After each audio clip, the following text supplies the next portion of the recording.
ಭಾರಿ ಪ್ರಮಾಣದ ಮಳೆಯಿಂದ ಉಂಟಾಗಿರುವ ಅತಿವೃಷ್ಟಿಯಿಂದ ಸಂಭವಿಸಿರುವ ಹಾನಿಗೆ ಸರ್ಕಾರ ಸೂಕ್ತ ಪರಿಹಾರ ನೀಡಬೇಕು ಎಂದು ಕರ್ನಾಟಕ ಗ್ರೋವರ್ಸ್ ಫೆಡರೇಷನ್ ಅಧ್ಯಕ್ಷ ಎಚ್.ಟಿ. ಮೋಹನ್ ಕುಮಾರ್ ಆಗ್ರಹಿಸಿದ್ದಾರೆ. ಪತ್ರಿಕಾಗೋಷ್ಠಿಯಲ್ಲಿ ಸೋಮವಾರ ಮಾತನಾಡಿ, ಕಾಫಿ ಬೆಳೆಯುವ ಮಲೆನಾಡಿನ ಹಾಸನ, ಚಿಕ್ಕಮಗಳೂರು, ಕೊಡಗು ಜಿಲ್ಲೆಗಳಲ್ಲಿ ಕಳೆದ ಒಂದು ತಿಂಗಳಿನಿಂದ ಸುರಿಯುತ್ತಿರುವ ಭಾರಿ ಮತ್ತು ನಿರಂತರವಾದ ಮಳೆ ಮತ್ತು ಶೀತ ವಾತಾವರಣವು ಕಾಫಿ ಮತ್ತು ಕಾಳುಮೆಣಸು ಬೆಳೆಯ ಮೇಲೆ ಪ್ರತಿಕೂಲ ಪರಿಣಾಮ ಬೀರುತ್ತದೆ. ಕಾಫಿ ಬೆಳೆಯಲ್ಲಿ ಕಾಫಿ ಗೊಂಚಲು, ಕೊಳೆ ರೋಗ ಕಂಡು ಬಂದಿದ್ದು, ಕಾಫಿಯು ಉದುರುತ್ತಿದೆ ಹಾಗೂ ಈ ವರ್ಷದ ಬೇಸಿಗೆಯಲ್ಲಿ ಅತಿಯಾದ ತಾಪಮಾನ ದಾಖಲಾಗಿ ಕಾಫಿ ಬೆಳೆಯಲ್ಲಿ ಹಾನಿ ಸಂಭವಿಸಿತ್ತು. ಮುಂದುವರೆದಿದ್ದು, ಈಗ ಸುರಿಯುತ್ತಿರುವ ನಿರಂತರ ಮಳೆಯಿಂದ ಅತಿವೃಷ್ಟಿ ಉಂಟಾಗಿ ಕಾಫಿ ಬೆಳೆಯಲ್ಲಿ 60% ನಷ್ಟ ಸಂಭವಿಸಿದೆ.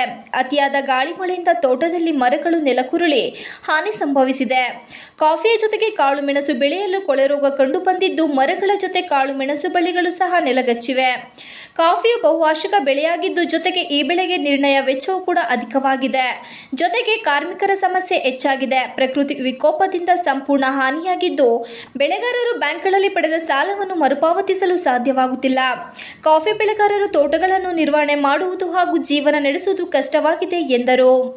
ಕಾಫಿ ಬೆಳೆಯಲ್ಲಿ ನಷ್ಟ ಸಂಭವಿಸಿದ ಕೆಲವು ಸಂದರ್ಭದಲ್ಲಿ ರಾಷ್ಟ್ರೀಯ ಮತ್ತು ರಾಜ್ಯ ವಿಪತ್ತು ನಿರ್ವಹಣಾ ನಿಧಿಯಿಂದ ನೀಡಲಾಗಿರುವ ಪರಿಹಾರವು ಕನಿಷ್ಠ ಮೊತ್ತವಾಗಿದ್ದು, ಹೆಚ್ಚಿನ ಪರಿಹಾರವನ್ನು ನೀಡಬೇಕೆಂದು ಈ ಹಿಂದೆಯೂ ಕರ್ನಾಟಕ ಬೆಳೆಗಾರರ ಒಕ್ಕೂಟ ಒತ್ತಾಯಿಸುತ್ತಲೇ ಬಂದಿದೆ. ಕಳೆದ 2 ವರ್ಷಗಳಿಂದ ಬೆಳೆಗಾರರಿಗೆ ಯಾವುದೇ ಪರಿಹಾರ ಸಹ ದೊರಕಿರುವುದಿಲ್ಲ. ಆದ್ದರಿಂದ ಕಾಫಿ ನಷ್ಟವಾಗಿರುವ ಹಾಸನ, ಚಿಕ್ಕಮಗಳೂರು ಮತ್ತು ಕೊಡಗು ಜಿಲ್ಲೆಯ ಬೆಳೆಗಾರರಿಗೆ ರಾಷ್ಟ್ರೀಯ ವಿಪತ್ತು ನಿರ್ವಹಣಾ ನಿಧಿ NDRF ಹಾಗೂ ರಾಜ್ಯ ವಿಪತ್ತು ನಿರ್ವಹಣಾ ನಿಧಿ SDRFನಿಂದ ಈಗಿರುವ 5 ಎಕರೆ ಮಿತಿಗೊಳಿಸಿರುವುದನ್ನು ಹೊರತುಪಡಿಸಿ 25 ಎಕರೆವರೆಗೂ ಪರಿಹಾರವನ್ನು ನೀಡುವಂತೆ ಕೇಂದ್ರ ಮತ್ತು ರಾಜ್ಯ ಸರ್ಕಾರಕ್ಕೆ ಈ ಮೂಲಕ ಮನವಿ ಮಾಡುತ್ತೇವೆ ಎಂದು ಹೇಳಿದರು. ಪತ್ರಿಕಾಗೋಷ್ಠಿಯಲ್ಲಿ ಕರ್ನಾಟಕ ಗೋವರ್ಸ್ ಫೆಡರೇಷನ್ ಉಪಾಧ್ಯಕ್ಷ BM ನಾಗರಾಜ್, ಪ್ರಧಾನ ಕಾರ್ಯದರ್ಶಿ KB ಕೃಷ್ಣಪ್ಪ, ನಿರ್ದೇಶಕರಾದ BG ಯತೀಶ್ ಹಾಗೂ ಪ್ರಕಾಶ್ ಇತರರು ಉಪಸ್ಥಿತರಿದ್ದರು.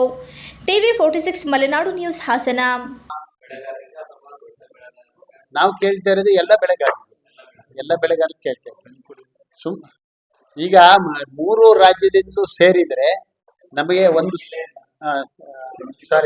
ಜಿಲ್ಲೆಯಿಂದ ಸೇರಿದ್ರೆ ನಮಗೆ ಒಟ್ಟಿಗೆ 800ರಿಂದ 1000 ಕೋಟಿ ರೂಪಾಯಿ ಅಷ್ಟು ನಷ್ಟ ಆಗುತ್ತೆ. ಕೊಡಗು, ಚಿಕ್ಕಮಗಳೂರು, ಹಾಸನ ಈ ಸಾರಿ ಮಳೆಯಿಂದ 8ರಿಂದ 1000 ಕೋಟಿ ರೂಪಾಯಿ ಅಷ್ಟು ನಷ್ಟ ಆಗುತ್ತೆ. ಯಾಕಂತಂದ್ರೆ ಈಗ ಕಾಫಿದು ಹೋದ ವರ್ಷಕ್ಕೆ ಕಂಪೇರ್ ಮಾಡಿದ್ರೆ ಸ್ವಲ್ಪ ಬೆಲೆನೂ ಜಾಸ್ತಿ ಇದೆ.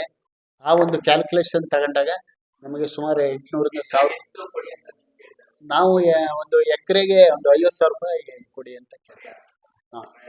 ಸಹಾಯಧನ ಈಗ 15,000 ರೂಪಾಯಿ ಕೊಡ್ತಾ ಇದ್ದಾರೆ ಹೆಕ್ಟೇರ್ಗೆ. ಅದನ್ನ ಹೆಕ್ಟೇರ್ಗೆ 50,000 ರೂಪಾಯಿ ಕೊಡಿ ಅಂತ ಕೇಳ್ತಾ ಇದ್ದೀವಿ.